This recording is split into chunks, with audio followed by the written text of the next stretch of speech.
अस्सलामुअलैकुम। तमाम आलम इस्लाम को मेरा प्यार भरा सलाम।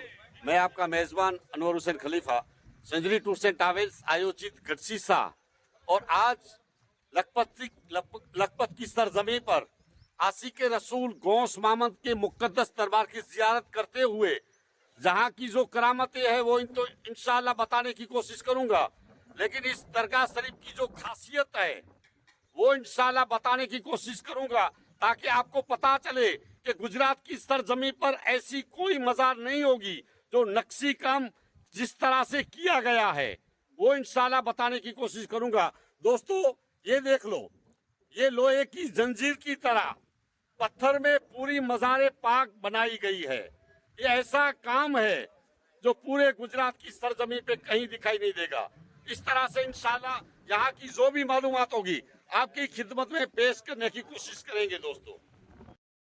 हाँ दोस्तों, इस तरह से आज कच्छ के ऐतिहासिक शहर लखपत की सरजमी पर जिस तरह से ये नज़ारा बताने की कोशिश करता हूँ, यहाँ हमारी गाड़ी एंटर हुई है लखपत की सरजमी पर और ये आपको जो नज़ारा बताने की कोशिश करता हूँ दोस्तों, एक लखपत एक ज़माने का बड़ा शहर था।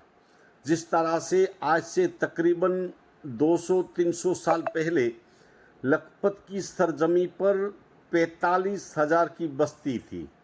उस दौर में कच्छ का बड़े से बड़ा शहर लखपत था, जहाँ बहुत बड़ी आबादी थी और समंदर के एरिया से अगर देखने जाए तो यहाँ एक बड़ा समंदर था और ये है आशिक रसूल गौस मामद का मुक़द्दस दरबार है जो आपको बताने की कोशिश करता हूँ।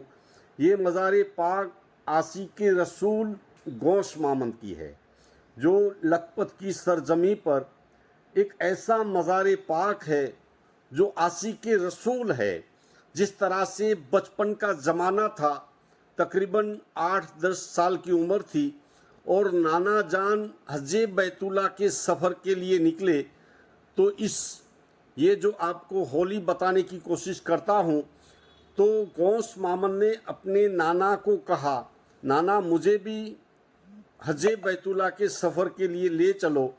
तो नाना जान ने कहा, बेटा अभी तुम्हारी उम्र छोटी है, इस साल नहीं आइंदा तुम्हें वहाँ ले जाएंगे।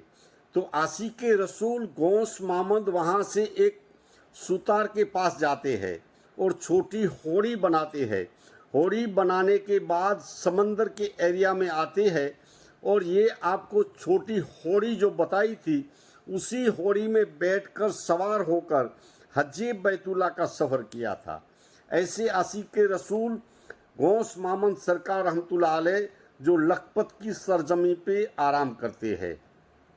जो छोटी होड़ी है वो इंशाअल्लाह मैं आपको दोबारा यहाँ बताने की कोशिश करूँगा। इस तरह से आशिक रसूल गौस मामद ने ऐसी छोटी होड़ी में बैठकर हजे बैतुल्ला का सफ़र किया था। और जिस तरह से ये अल्लाह के वली है, इनकी मज़ार पाक ऊंची खटिया पे बनाई गई है। ज़मीन के अंदर इनकी मज़ार पाक नहीं है, ऊंची खटिया पे इनको सुलाया गया और उसके बाद इस मज़ार शरीफ का काम किया गया। क्योंकि अल्लाह के वलियों की जिस तरह से आपस में करामतें होती है, इसी तरह से दोनों वलियों की जिस तरह से गुफ्तगू हुई थी, उसी तरह से साईं बाकर शाह ने कहा था, गौस मामद जाओ तुम्हें ज़मीन जगह नहीं देगी। तो इस तरह से आशिक रसूल गौस मामद जब दुनिया से पर्दा किया और उसके बाद इनकी कब्र खोदी गई, तो उसी जगह से पानी निकलना शुरू हो गया और उसके बाद जो उनके मुरीद थे वो समझ गए कि इनको अब ज़मीन जगह नहीं देगी और उसके बाद ऊंची खटिया पे इनका लाशा मुबारक रखा गया और उसके बाद इस मज़ार शरीफ का काम किया गया। ये मज़ार पाक ऐसी है जो एक हम लोहे की जंजीर जिस तरह से जानवरों को बांधा करते हैं वो लोहे की होती है, लेकिन ये पत्थर की जंजीर है जो बताने की कोशिश करता हूँ आपको। ये जंजीर है पत्थर की है, इसी जंजीर पर पूरी मज़ार पाक का काम किया गया है। ऐसा काम आपको कहीं भी ऐसी मज़ार देखने नहीं मिलेगी। तो इस तरह से ये जो पानी है, ये तालाब है, इसी पानी में अगर किसी इंसान का पैर या कोई खुजली हुई हो तो यहाँ इसी पानी से नहा ले तो इंशाअल्लाह इनको यहाँ शिफा मिलती है। ये है अल्लाह के वली की एक ऐसी करामत है जो इंशाअल्लाह आपको बताने की कोशिश करता हूँ दोस्तों।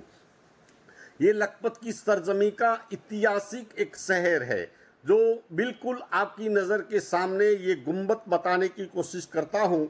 यहाँ बरसों पहले ऐसी आबादी थी और आज अगर देखा जाए तो यहाँ सुमसाम नज़र आता है। इंशाअल्लाह यकीनन अल्लाह के वलियों का कौल है कि ये लखपत बनेगा तब डबल बनेगा। आज की